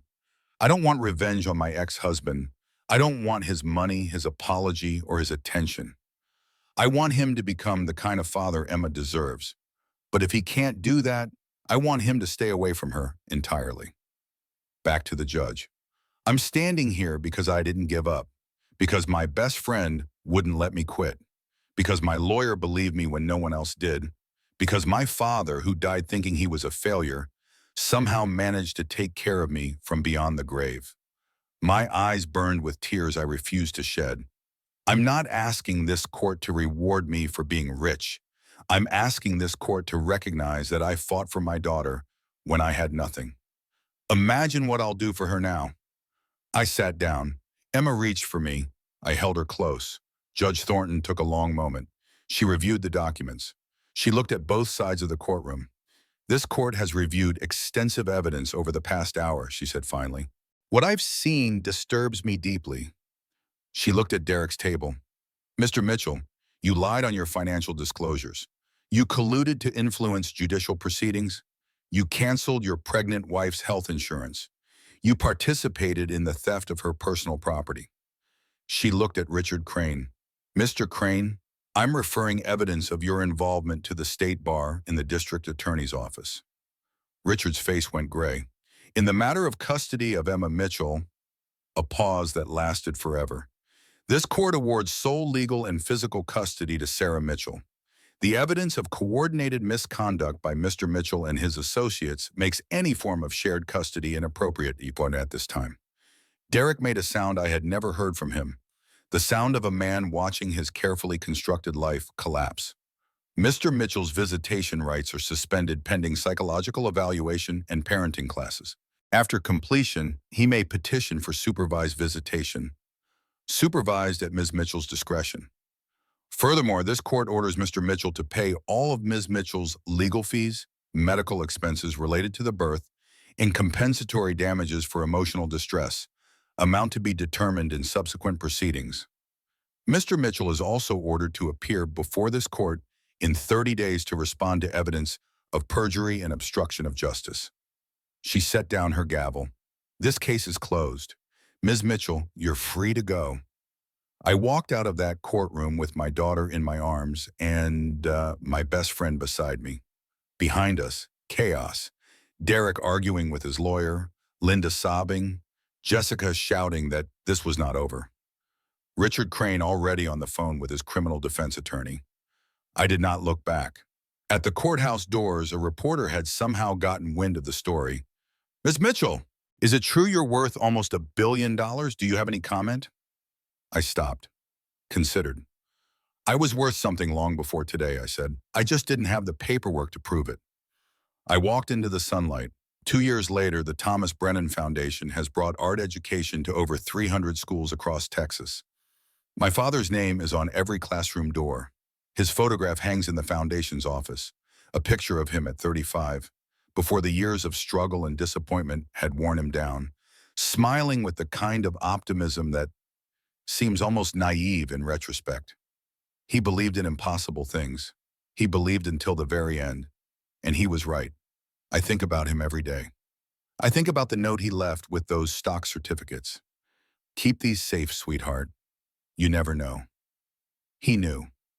Somehow, impossibly, he knew that someday those papers would matter, that someday his daughter would need them. That someday his life's work would mean something. He just did not live to see it. I still teach, 3 days a week at Jefferson High School. My students have no idea I'm a billionaire. They know me as Miss Mitchell, who always has time to listen, who notices when someone is struggling, who believes that everyone has something worth saying, even if they have not found the words yet. Last week, a girl named Maria showed me her self-portrait. It was dark and angry, full of slashes of red and black, the same kind of painting Tommy made years ago. I sat beside her and asked the same question I always ask. Tell me about this. She told me about her parents' divorce, about feeling invisible, about wondering if anyone would notice if she disappeared. I noticed, I got her help, and I told her something I have learned to be true.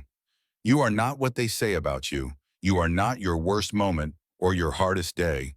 You are the person who keeps going when everything says stop. She looked at me like I understood something no one else could.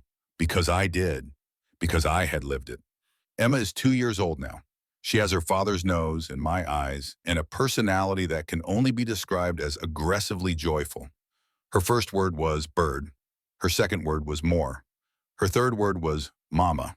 And I cried for an hour. Maya is engaged. The man she is marrying treats her son like his own and looks at her like she hung the moon. Their wedding is next month. I am the maid of honor, and I am paying for everything. Anonymously, of course. Maya would never accept it if she knew. Diane runs a legal aid clinic now, funded by a grant from the Thomas Brennan Foundation. She handles 15 pro bono custody cases a year for women who cannot afford lawyers. She wins almost all of them. Tommy graduated from UT Austin last spring. He is teaching now, art, at a middle school in a low-income neighborhood. He sent me a picture of his classroom on the first day of school. On the wall above his desk, he had hung a quote. Art doesn't lie. When everything else feels fake, you can trust what comes out on the canvas. I cried when I saw it. As for the others, Derek lost his job after the scandal went public. He faced criminal charges for perjury and obstruction of justice. He pled guilty to lesser charges and received 18 months of probation. Jessica left him immediately after the verdict. She had bet everything on his potential, and his potential had turned out to be nothing but smoke and mirrors. He completed the required parenting classes, but failed the psychological evaluation twice. His petition for supervised visitation was denied after he violated a court order by showing up at Emma's daycare. 6 months ago, his parental rights were permanently terminated. He will never see Emma again. I wish I could say I feel nothing about this, that I have moved on completely, achieved the peace that everyone talks about, forgiven him in some spiritual sense that sets me free. The truth is more complicated. Some days I feel nothing. Some days I feel a satisfaction I am not proud of but cannot suppress. Some days I feel something like grief. Not for Derek as he was, but for the life I thought we would have. The family I imagined for Emma. Most days I do not think about him at all. He has become what he always feared becoming. Irrelevant. Jessica had her baby alone. Derek did not show up for the birth. Richard Crane, humiliated by the criminal investigation into his bribery attempts, cut off all financial support. She moved back to her hometown in Oklahoma and works at a real estate office now. She tried to sue me for defamation last year. The case was dismissed. She was ordered to pay my legal fees. I sent her baby a gift, anonymously, a stuffed elephant. I do not blame a child for the sins of the parents. Linda was charged with breaking and entering. She pled no contest and received probation. She tried to contact Emma through intermediaries, distant relatives, church friends, anyone she could find, but I obtained a permanent restraining order. She no longer speaks to her other son, Kevin. He was so disgusted by her actions that he cut off all contact. She lives alone now in a condo she bought with the money from selling her house to pay Derek's legal fees. Some people carry their bitterness to the grave. I suspect she will be one of them. Richard Crane is still rich. Money tends to protect itself, but his reputation is gone. Judge Harrison Wells resigned before he could be removed from the bench. Several of Richard's business partners quietly distanced themselves. His name has become a cautionary tale in Austin legal circles. It is not justice, exactly, but it is something. This morning I made breakfast. Emma sat in her high chair, enthusiastically destroying a banana. She has recently discovered that food is more fun when it is thrown. And I have recently discovered that motherhood involves cleaning things you did not know could get dirty. On the wall behind us hangs a painting I made last year. A woman emerging from shadow into light, holding a child. No one else in the frame, just the two of us. Mama, Emma pointed at the painting. Mama. Yeah, baby, that's Mama, and that's you. Me. My phone buzzed. An email from the foundation. 47 new schools registered for next year's art program. 47 more classrooms where kids who feel invisible will learn that they have something worth saying. I smiled, set the phone down, returned to my daughter. I threw a piece of banana. It landed on my shirt. She laughed hysterically, the pure, uncomplicated laughter of a child who has discovered cause and effect. I wiped off the banana, mock glared at her, and dissolved into laughter with her. This is my life now. Not the $1 billion, though the $1 billion makes things easier. Not the revenge, though the revenge was satisfying in ways I probably should not admit. This, making breakfast, cleaning banana off my shirt, watching my daughter discover that the world is full of things to throw and people who will love her no matter what she throws. If you are listening to this story, if you are in the middle of your own worst chapter, wondering how you could possibly survive what you are facing, I want you to know something. They mocked me in court for my salary. They laughed at me. They dismissed me.